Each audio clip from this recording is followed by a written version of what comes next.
Hey guys, Magic here. So today I have Asura with me, and we were going to talk about the book of Revelations in the Bible. Now, I am not Christian, so to speak. I do believe in the quote-unquote Christian God.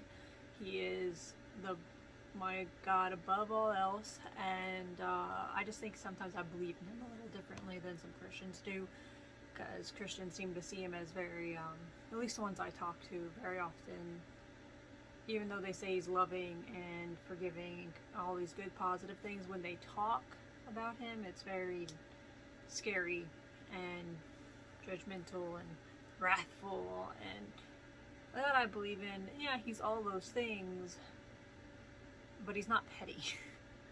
Because, sometimes some of the things they say make it sound like he's petty, and I just don't see God as being petty. I don't know.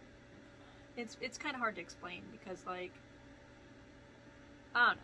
I believe in basically the same God. We just have some differences in how we believe in him, and how we practice our beliefs. However, I did grow up Catholic. For a short period of time, I was going to a Baptist church. I went to a Latter-day Saints church. I've been to non-denominational churches. I've been to Jehovah's Witnesses churches, and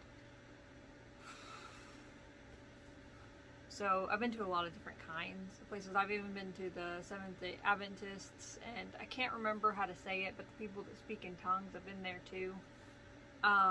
So with that being said, I've been to all these different churches, and when I was a child, studying the Bible was something very important in my family, and so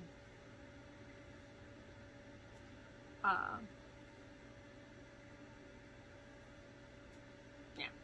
And yeah, you guys may notice I don't have my little ears on or nothing this morning. I haven't even officially gotten ready for today because it is like super early in the morning, 7:55 a.m. according to my computer here. And usually, yeah, I'm up and about and doing things with Declan, but today I had an appointment later today, so I had to get my oldest ready for school today. Anyway, and so I got him ready for school, and now that he's off to school, while my youngest is still asleep, by some strange happenstance, I'm gonna do this video on Revelations. That being said, I just wanted to point out that since I'm not Christian and I'm not a Bible scholar, I'm not really an expert. I'm just someone on the internet here, voicing what I've researched and my opinions and how I feel about things. And so don't take anything I say to be offensive, I hope. Try not to take it too personally. It's just my opinion. It is how I see it. It's how I feel about the research that I've done, and also stating some of the quote-unquote research that I have looked up and done. So from just reading it and from like different sites and stuff. And I'll probably leave links to the websites. I don't know if I'll go to, I can't remember all the exact articles, so I'll probably just leave links to the websites that I used to, if you would like to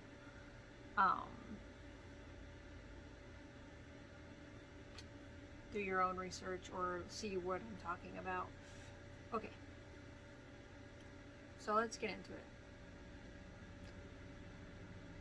The Book of Revelations is one of the most widely debated books among both the religious scholars and the non-religious scholars. Honestly, it's kind of a hot topic.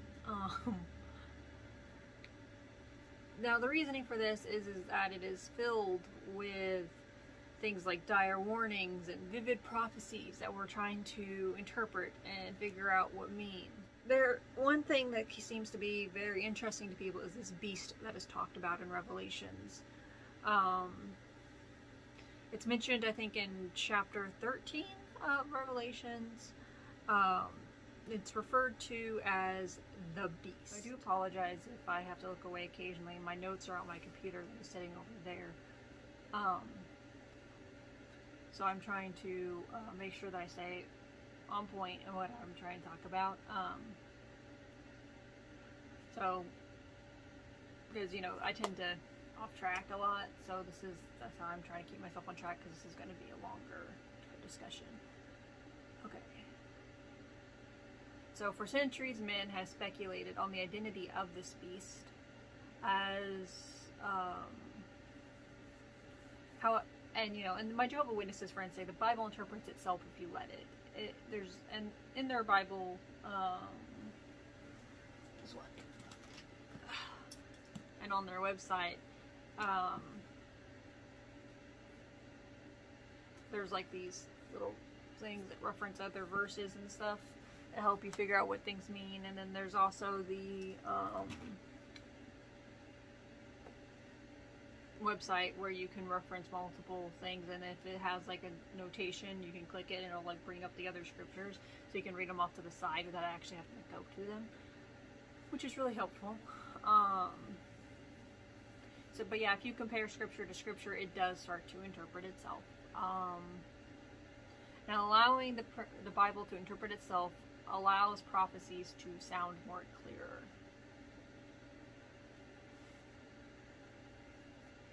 Okay, so based upon that, a beast in Bible prophecy is believed to represent a kingdom. Okay, this is shown in Daniel 7:23, where it says, "This is what he said. As for the fourth beast, there is a fourth kingdom that will come to be on earth. It'll be different from all the other kingdoms, and it will devour all the earth and will trample it down and crush it."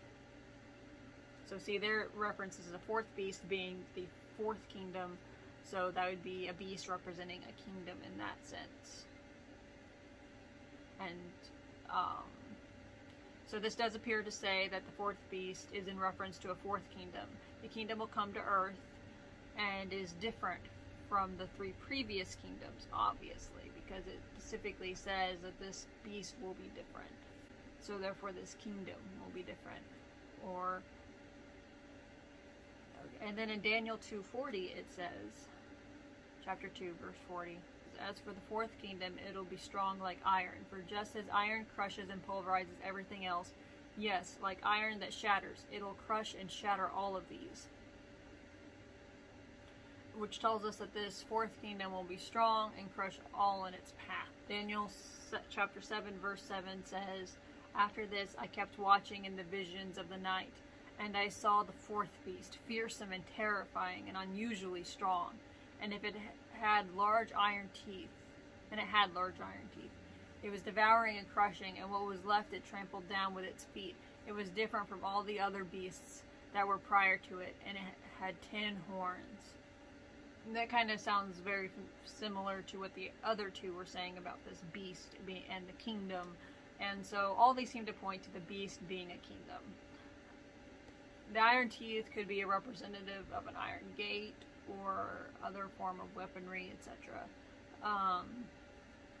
In Revelations chapter 13 verse 1, it says, "And it stood still on the sand of the sea, and I saw a wild beast ascending out of the sea with 10 horns and 7 heads, and on its horns 10 diadems, but on its heads blasphemous names."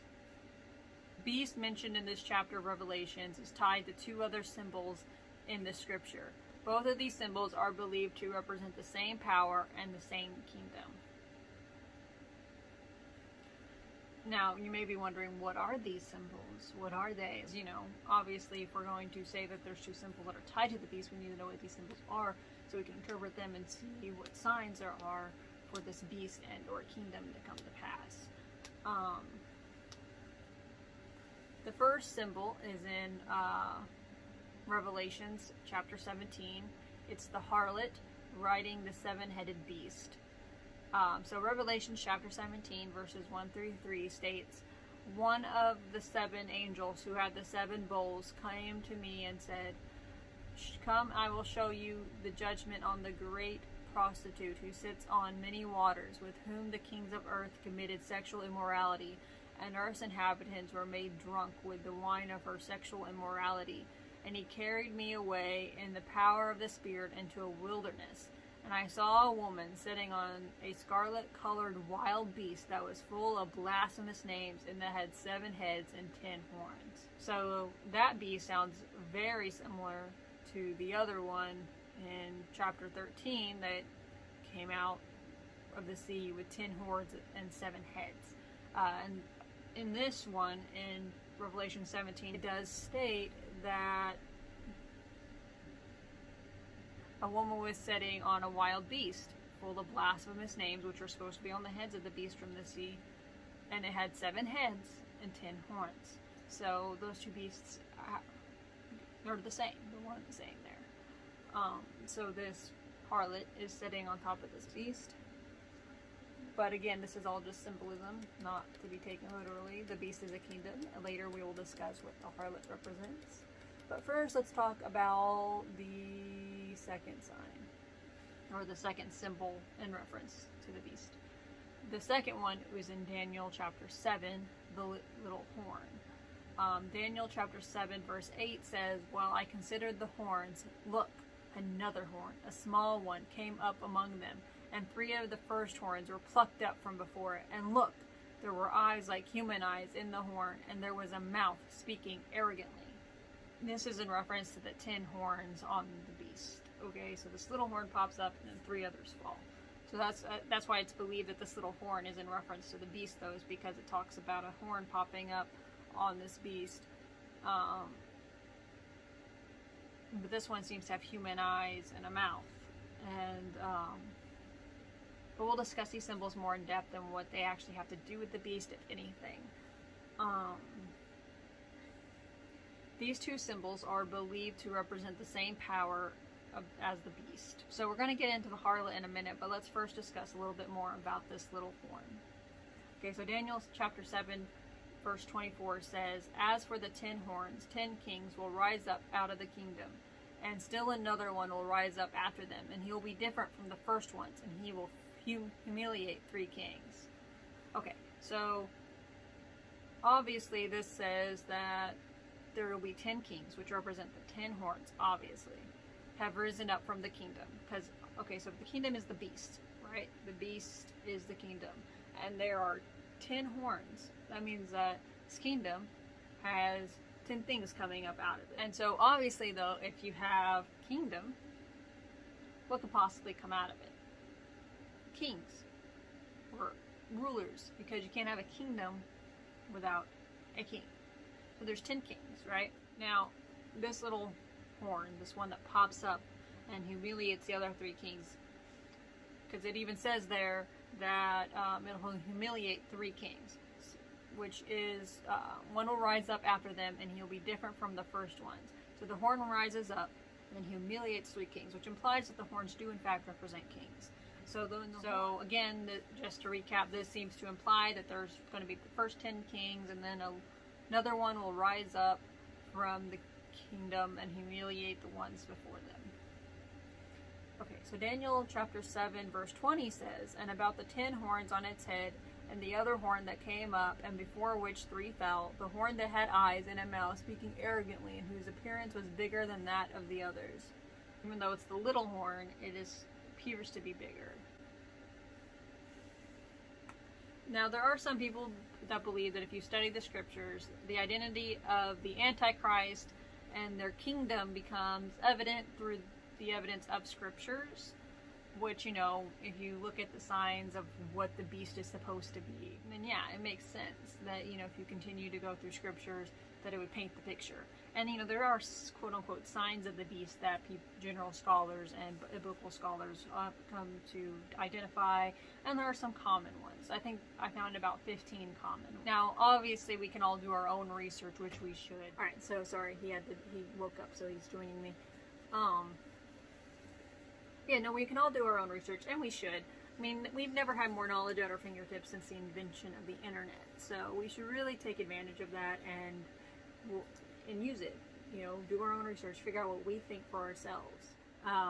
History is now more available to us than ever has been before. We can look up documents, we can see all sorts of evidence towards what we want. However, we also have to be careful because the internet will sometimes be biased towards what we're looking for.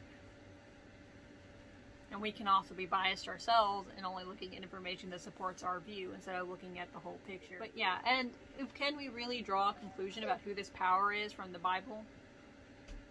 I think so, but I'm not entirely sure if I agree with everything that everybody believes. Okay, but to answer this question, we are going to have to look at what are widely believed to be the characteristics of the beast. Now, I know some of you are probably like, wait, we only discussed Little Horn. We haven't even talked about the harlot, but we will. It's in the 15 signs, so we'll talk about it when we get to it. But again, I just compiled a list of 15 ones that seem to be the most common ones that people have identified. So you might know of others, you might have other things that you think about, but yeah, no, let's get into it. The first believed sign of the beast is that it's both a church and a city. This is believed because of what it says in Revelation chapter 17, verse 18, where it says, "And the woman whom you saw means the great city that has a kingdom over the kings of earth." So the woman whom you saw, which would be the harlot sitting on top of the beast, means the great city that has a kingdom over the kings of earth, which makes the city sound like a kingdom, because if the city has a kingdom, then it is obviously a kingdom. Now let's also take a look at Revelation 17, chapter 17, verse 5. On her forehead was written a name, a mystery, Babylon the Great, the mother of the prostitutes and of the disgusting things of the earth. Both of these seem to mention a woman. Now, we know a beast seems to represent a kingdom in prophecy, and that horns represent kings. But what does a woman represent? Well, let's look at some other scriptures to answer that question. Ephesians chapter 5, verses 25 to 32 tries to answer this, where it says, "Husbands, continue loving your wives, just as Christ also loved the congregation, and gave himself up for it, in order that he might sanctify it, cleansing it with the bath of water by means of the word, so that he might present the congregation to himself in its splendor, without a spot or a wrinkle or any of such things, but holy and without blemish. In the same way, husbands should love their wives as their own bodies. A man who loves his wife loves himself, for no man ever hates his own body, but he feeds and clothes it, just as Christ does the congregation, because we are members of his body. For this reason, man will leave his father and his mother, and he will stick to his wife, and the two will be one flesh. This sacred secret is great. Now I am speaking about Christ and the congregation." So the congregation is obviously a church. And in this back and forth here of like talking about husbands loving their wives as Christ does the congregation, would equate the wife, the woman in the relationship, the bride, to being the church. So Christ's bride is a church. A man should treat his wife as Christ does the church. Church, woman. So again, this does refer to the congregation or church as the wife of Christ, which does draw a comparison between how Jesus loved the church and how a man should love his wife. But, and you know, obviously, what is a wife? A woman. So, church, woman. But does this really mean that a woman represents a church in prophecy? So, that's a tough question to answer because that is just one example. But where can we look for other examples in the Bible that might help solidify this idea? Or even answer the question about whether or not it is even accurate to say that a woman represents a church. So let's look. In 2 Corinthians chapter 11 verse 2 it says, "For I am jealous over you with a godly jealousy, for I personally promised you in a marriage to one husband, that I might present you as a chaste virgin to Christ. Obviously representing or referencing the church being presented to Christ as a bride. So once again, the church is being referred to as a bride, otherwise a woman. But let's take another look at Revelation chapter 21, verse 2. I also saw the holy city, New Jerusalem, coming down out of the heaven from God and prepared as a bride adorned for her husband. This describes the holy city, which a holy city would be a church, as being prepared as a bride would for her husband. And again, a bride is a woman. So if the holy city is being compared to a bride or a woman, and we know the holy city would have to be like a church, then it would indicate that a woman or a bride is in reference to the church. And a bride, again, is just another form of woman. But let us take one more look at Revelation chapter 21, verses 9 through 10. One of the 7 angels who had the 7 bowls that were full of the 7 last plagues came and said to me, "Come, and I will show you the bride, the Lamb's wife." So this angel seems to be saying he wants to show us show the person the Lamb's wife. But who is this Lamb? Well, that should be obvious because most of us know that Jesus is the Lamb. Jesus is the Lamb that was slain, more specifically. Now, if you do recall in Ephesians 5, chapters 25 through 32, the congregation, which is also known as the church, was compared to being a bride, and more specifically, the bride of Christ. So the bride of Christ, the bride of the Lamb, the Lamb's wife. So this shows that they are going to show him the church of Christ. From all this evidence, we can gather that a church is often referred to as a woman or a bride in prophecy. So if we're going to say that a woman is a church, then a harlot woman would have to be an unfaithful church or an apostate church. Alright, so the second believed sign of the beast is that it will sit upon 7 mountains. Now, this is shown in Revelation chapter 17, verse 9, which this calls for a mind that has wisdom. The 7 heads means 7 mountains where the woman sits on top. So the woman is sitting on the beast, and the beast has 7 heads. So and here it is very specifically telling us that these 7 heads represent 7 mountains, and the woman is on top. So there's 7 mountains, and this harlot woman, or this apostate church, unfaithful church, is sitting on top of these 7 mountains. So, and since we know that a woman does represent a church, that would see the correlation where the woman is the church and she's sitting on the beast with the 7 heads, which the 7 heads represent the mountains. So, however, I will argue that it doesn't necessarily have to be mountains, because in some translations it does say hills. So, and hills are basically miniature mountains anyway. So, I mean, obviously the prophecy says that this woman or church will sit up top 7 mountains or hills. And again, it's an unfaithful or apostate church. The third believed sign of the beast is that it is arrayed in purple and scarlet and adorned with gold and precious stones. This is shown in Revelation chapter 17, verse 4. And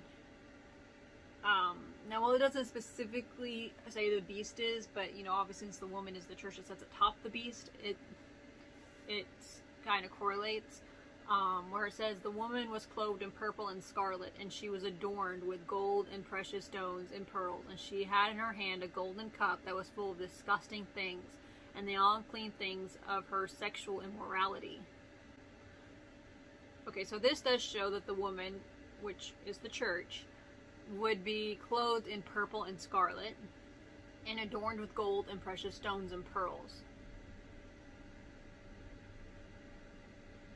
Now, this can be, some people believe this represents the church as a whole, but it could also just be the higher ups. Because I mean, if you're just attending a church, you would wear whatever you feel appropriate. But if you are higher up in the church, there's usually mandated clothing that you are to wear.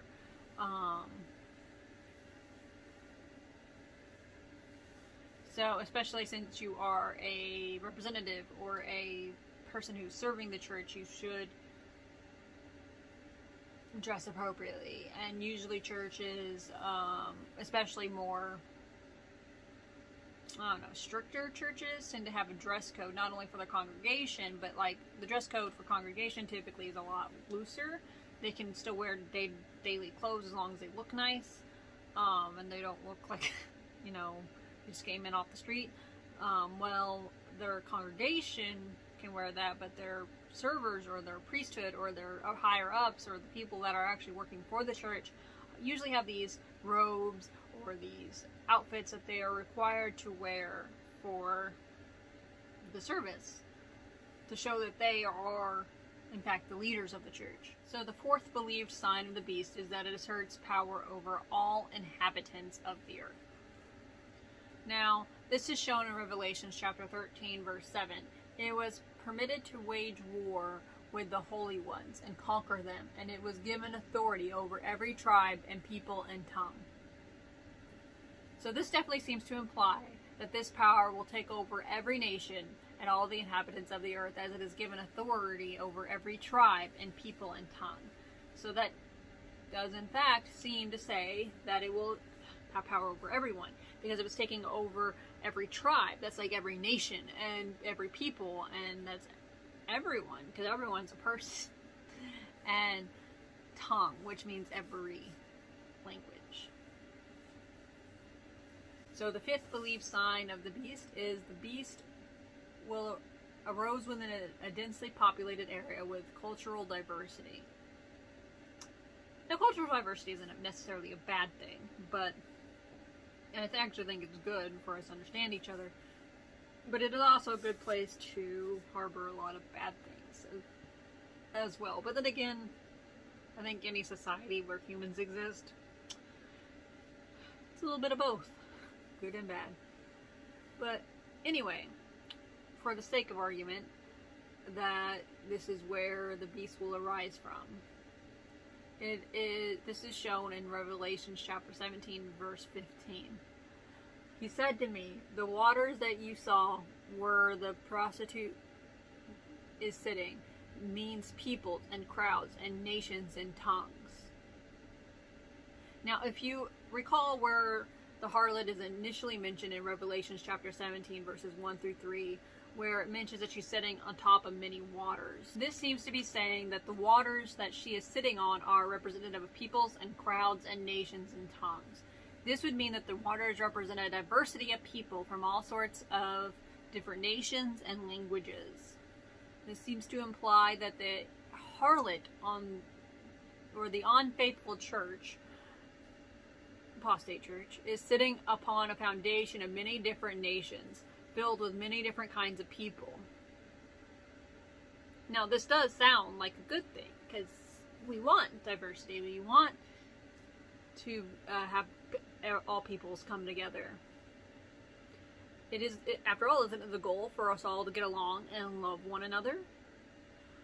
So what is so bad about bringing all different types of people together, especially in the church? The problem here lies in the fact that the church who has gathered all these people is an unfaithful church. It's an apostate church. It's not a church of God. They present themselves as one, but they are not. This means that they are not the true church of Christ and are teaching false doctrines, false teachings, which means that it's leading people astray and away from God. Now, the church of Christ should bring many groups together into one body, but it needs to be a faithful church if it's going to do this. It's important for churches to bring all sorts of people into them. All groups need to be included. All people need to be saved. But it needs to be a true church, a church of God. And that's really hard to determine, because scriptures are kind of vague sometimes, or at least they seem that way until you start trying to interpret them. And not very many people are very good at interpreting it for themselves. They kind of just go with what their pastor or their priest says. And so it's hard to tell if you're in a good church, if you're in a true God-following church. I just always say, just hold the 10 Commandments and Jesus' teachings to heart. And if the people in that church are generally that way, then they're probably doing something right. Especially if they actually do what they preach. But yeah, it needs to be a faithful church. One that is truly following Christ and the Word of God. But if you're not yet convinced that the waters represent a diverse group of people, let's look at some more scriptures. In Isaiah chapter 57, verse 20, it says, "But the wicked are like the restless sea that cannot calm down, and its waters keep tossing up seaweed and mire." This compares the wicked to a restless sea that cannot calm down, and the wicked being wicked people. Now this shows that the sea in this thing would represent people, and in this case a restless sea would be the wicked people, and the sea is water. So in this sense it's referencing water as people, and in this sense it's saying that the wicked are a restless sea. This seems to imply in prophecy that the waters or sea is representative of people.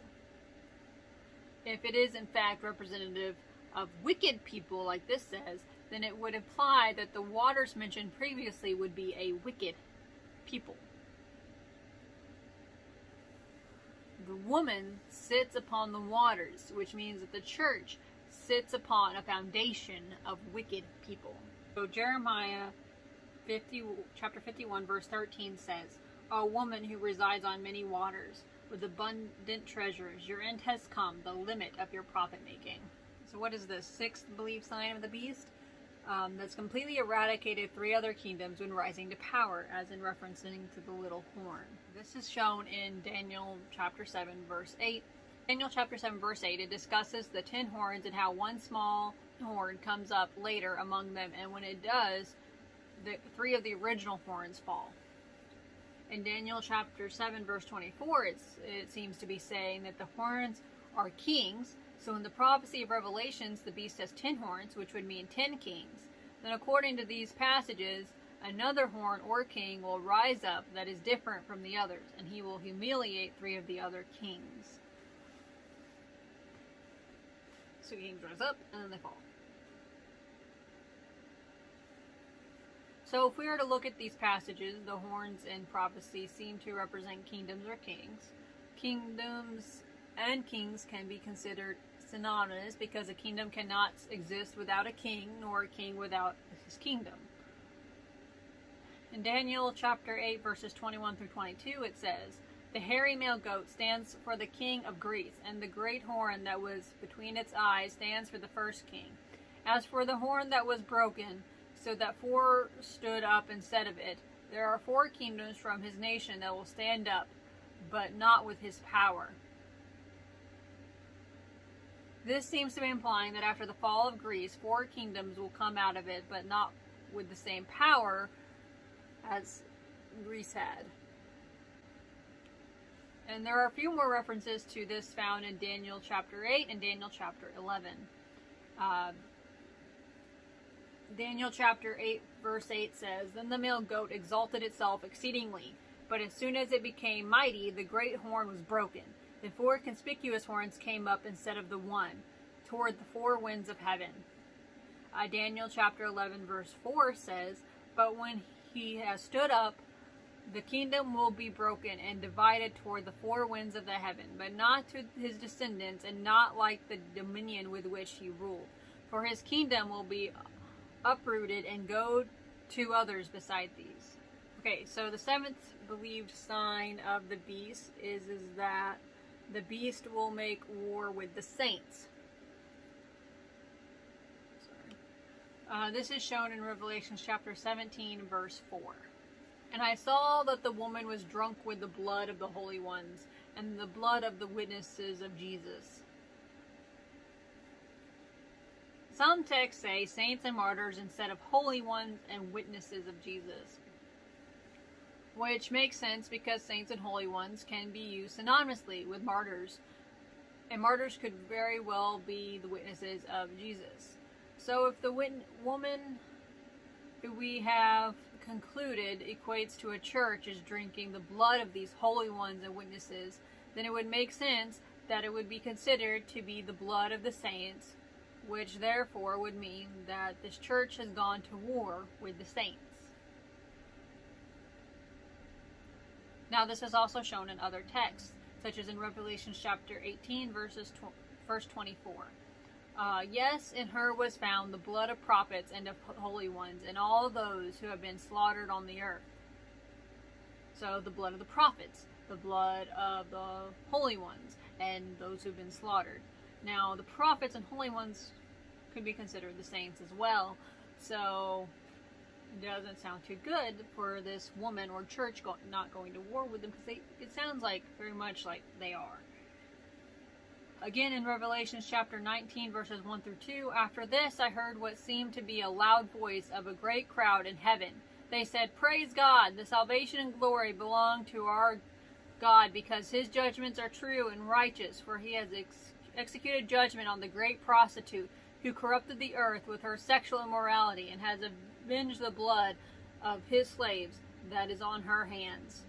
All this seems to point to that the woman, or the church, has slain many of God's people, and that he will ultimately cast judgment upon her, or them, to rectify the wrongs done. Eighth belief sign of the beast is the beast has a single man acting and speaking for the whole, which is shown in Daniel chapter 7, verse 8, which we've already discussed.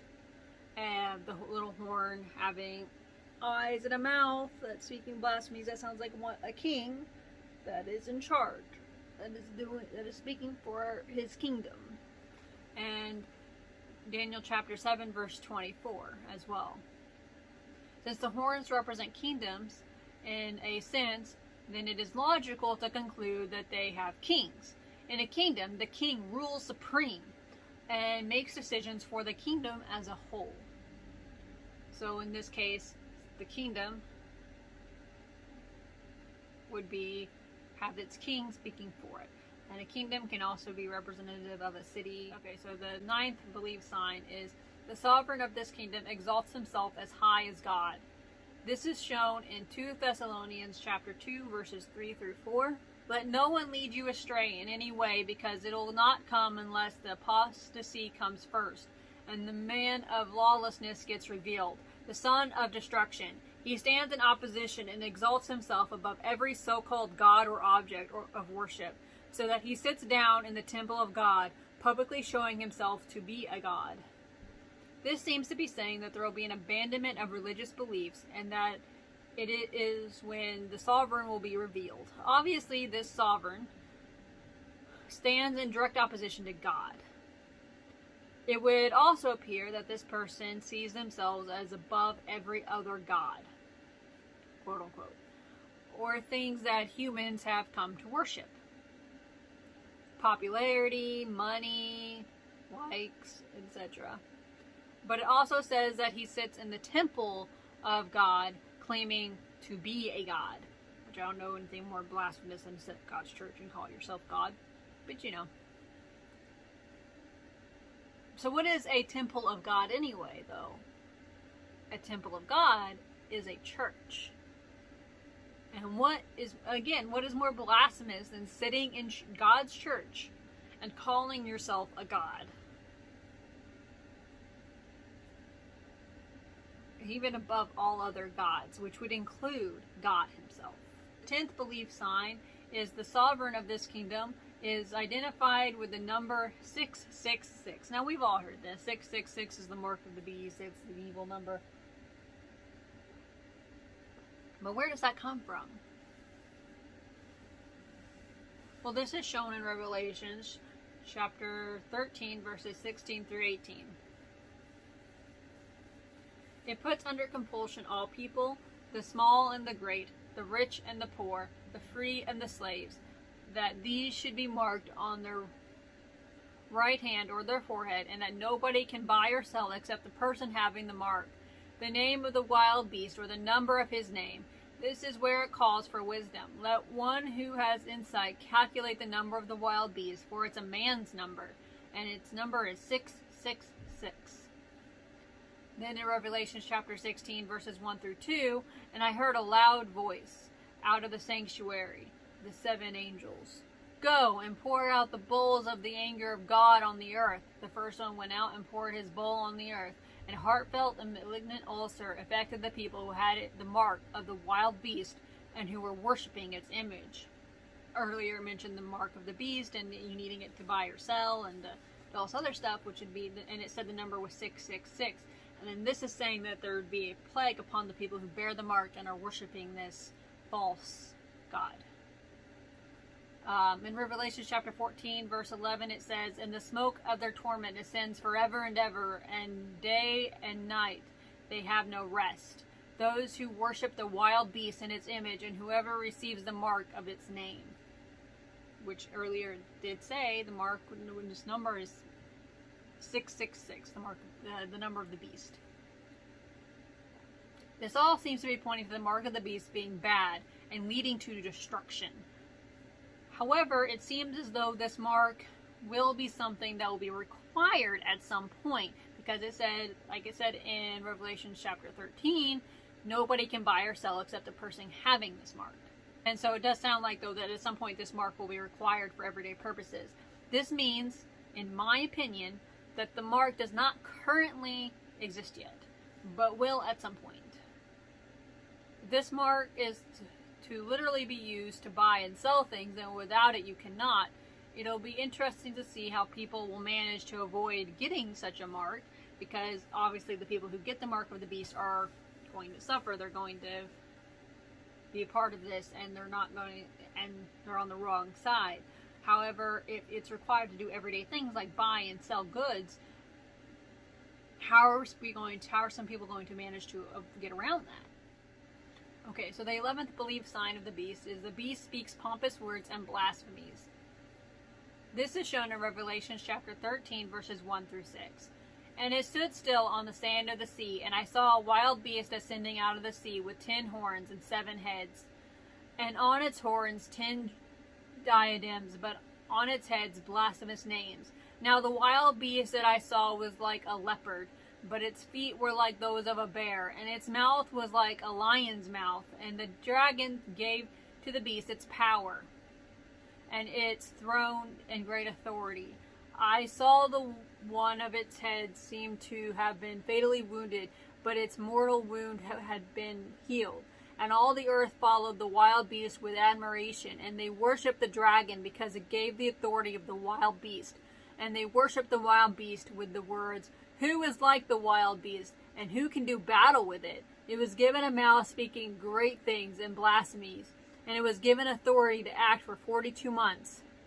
And it opened its mouth in blasphemies against God, to blaspheme his name and his dwelling place, even those residing in heaven. Well, that obviously talks a lot about blaspheming and blaspheming God.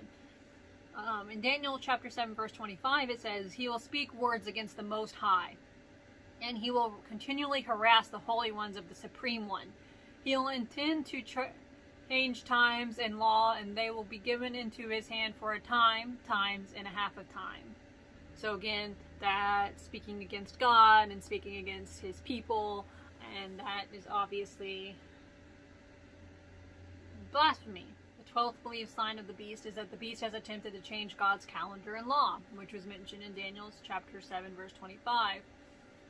It's also shown in Revelation chapter 13, verse 5. It was given a mouth speaking great things and blasphemies, and it was given authority to act for 42 months. This shows that the beast was given authority and has used that authority to change God's laws and his calendar. So let's take a brief look at these 42 months. 42 months is equal to 3.5 years, which equates to roughly 1,260 days, if each month only had 30 days. But we'll come back to this later. So the 13th belief sign of the beast is that it has ruled supreme for 1,260 years. Sound familiar? This is seen in Revelations chapter 13, verse 5, and again in Revelations chapter 11, verses 2 through 3. But as for the courtyard that is outside the temple sanctuary, leave it out and do not measure it, because it has been given to the nations, and they will trample the holy city underfoot for 42 months, 3.5 years. I will cause my 2 witnesses to prophesy for 1,260 days, dressed in sackcloth. So 42 months, which is about 3.5 years, which is roughly 1,260 days, which is specifically mentioned in this verse. Then in Ezekiel chapter 4, verse 6, it says, Then for a second time you will lie down on your right side, and you will carry the guilt of the house of Judah for 40 days. A day for a year. A day for a year is what I have given you. So, according to scholars, this would mean that one prophet day, or 1 day in prophecy, is equal to 1 year. So a lunar year is 354 days, while a solar year is 365. According to scholars and theologians and other experts on the Bible and biblical times, during those times they used a lunar solar year, which averaged 360 days. And so if we're going to go with the lunar solar calendar, and we're going to think about all of that they were supposed to have been using back then, and which is 360 days, and we're going to say that a day equals a year.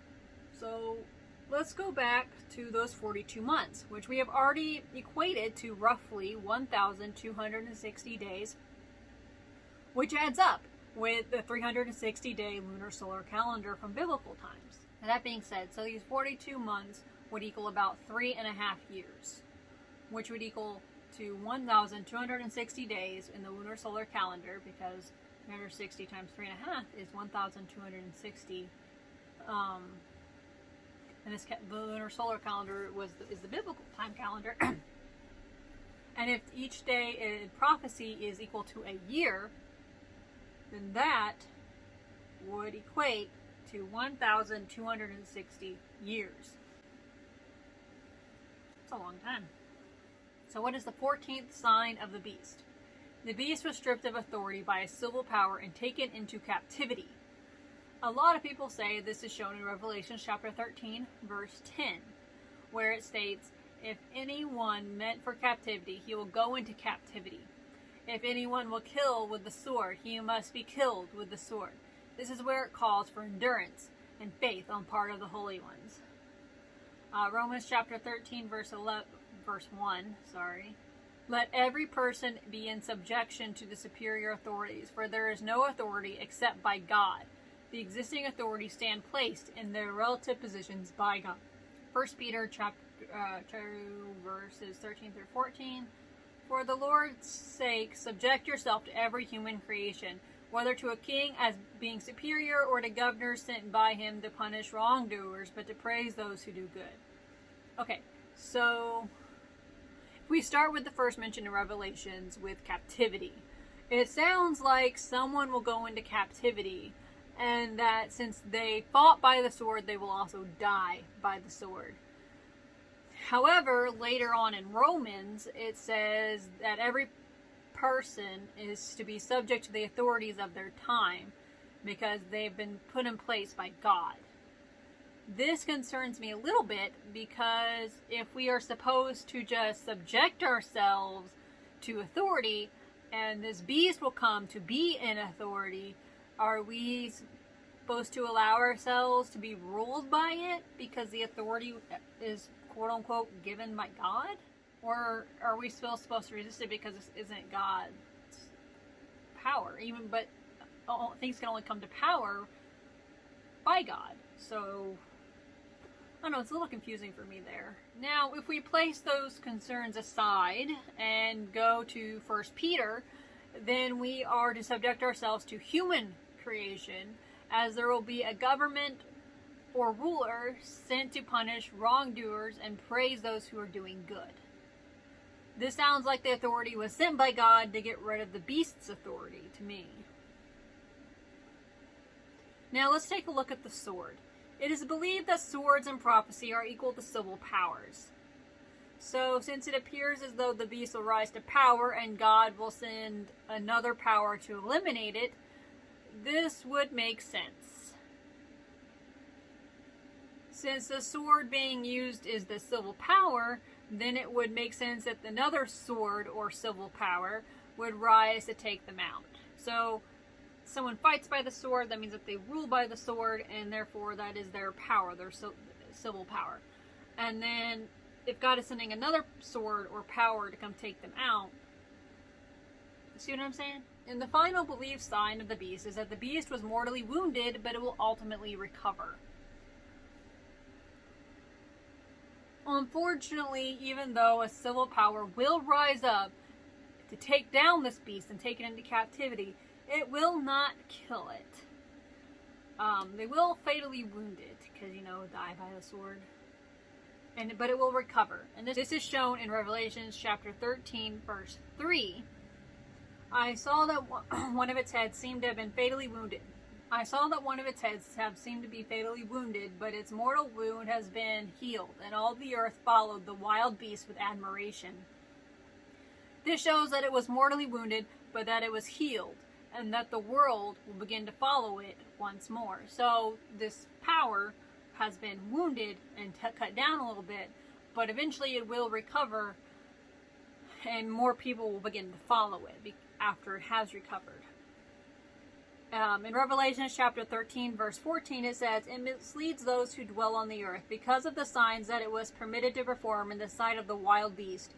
While it tells those who dwell on earth to make an image to the wild beast that had the sword stroke and yet revived."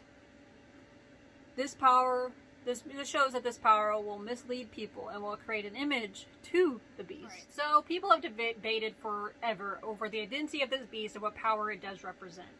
Some people think it's a singular person, as in the Antichrist, while others believe it's more of like a group or an organization, or in this case, a church.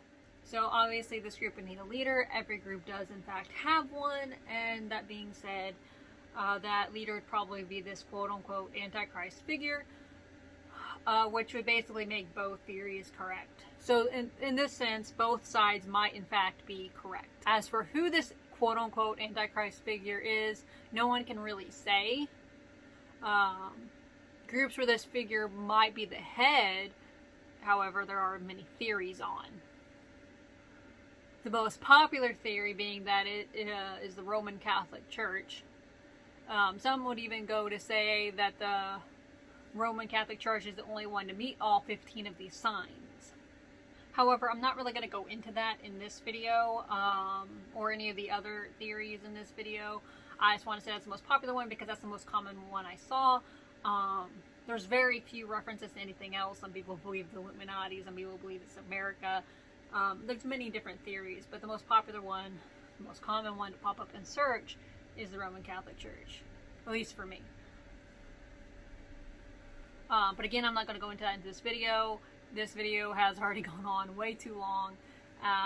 However, if you would like me to elaborate on this theory of it being the Roman Catholic Church, or any other theory of like it being America or Illuminati or whatever else that you might believe it is, or whatever church or you believe represents the wild beast, which, I feel like because the wild beast is a kingdom, and then this church sits on top of this kingdom, this woman who represents the church, I think it should be like a power, or the church at the head, or a church itself,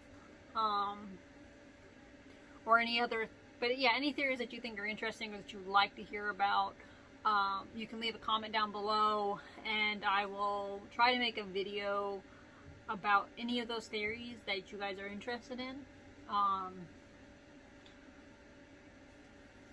And I will also try to reference it to these 15 signs if possible. But since these signs are very common. I feel like they should at least be a part of what is being shown.